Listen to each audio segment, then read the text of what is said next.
Welcome to Space Matrix. Don't forget to subscribe and hit the bell icon for more updates.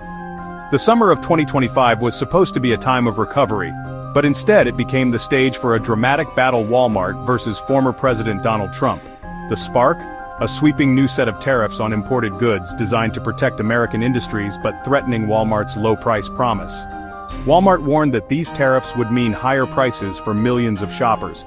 Trump fired back on social media, accusing Walmart of greed and insisting they could absorb the costs. The public watched as the world's largest retailer and a political heavyweight clashed over who should pay, corporations or consumers. Walmart argued that razor-thin profit margins made it impossible to absorb the tariffs, while Trump insisted big business could handle it. News channels and social media exploded with debate. Are tariffs a tool for American revival, or a tax on working families? The argument grew louder, and shoppers everywhere wondered what it would mean for their wallets. The tariff showdown was no longer just politics, it was about to hit home, right in the aisles of America's supermarkets. The stakes? The cost of everyday life for millions, and the battle lines were drawn. Tariffs sound complicated, but they're just taxes on imported goods. If the US wants to boost American-made cars, it can tax cars from abroad, making them more expensive. Companies like Walmart pay these taxes when they import products, raising their costs. They can either absorb the extra cost or pass it on to shoppers.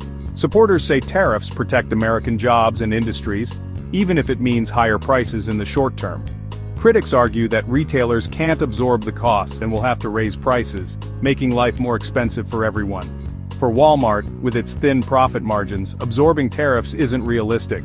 So, the debate boils down to this: are tariffs a patriotic investment, or just a hidden tax on families?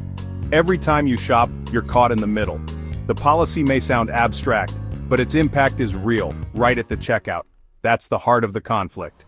Walmart fired the first public shot, warning that tariffs would force them to raise prices. Their CFO John David Rainey explained, even with tariffs lowered to 30%, the cost was still too high to absorb. He gave a clear example: a child's car seat from China would jump by nearly $80, a price hike families can't ignore. Walmart's leadership had already tried to persuade Trump privately, but when that failed, they went public.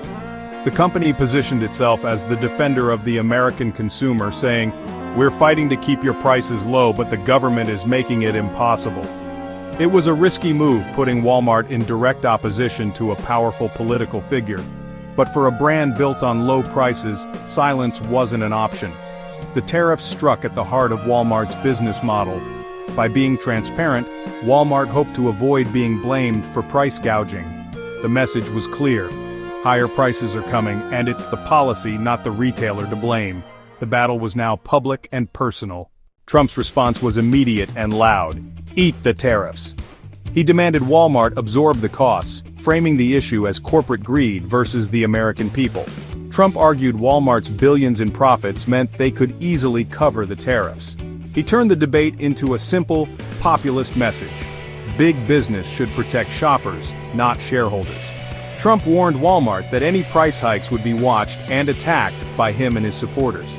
The company was now caught between financial reality and political pressure. Trump's strategy was classic: pick a target, simplify the issue, and rally his base. Eat the tariffs became a rallying cry, putting Walmart on the defensive. The fight was no longer just about economics, it was about loyalty and patriotism. While Walmart took the heat, competitors like Target and Home Depot stayed quiet. They downplayed the impact of tariffs, avoiding public fights and political backlash. Instead, they talked about finding new suppliers and negotiating costs behind the scenes. Their message: we've got this under control. By staying out of the spotlight, they avoided becoming Trump's next target. Walmart chose transparency, preparing customers for higher prices and blaming policy. Target and Home Depot chose discretion, working quietly to soften the blow.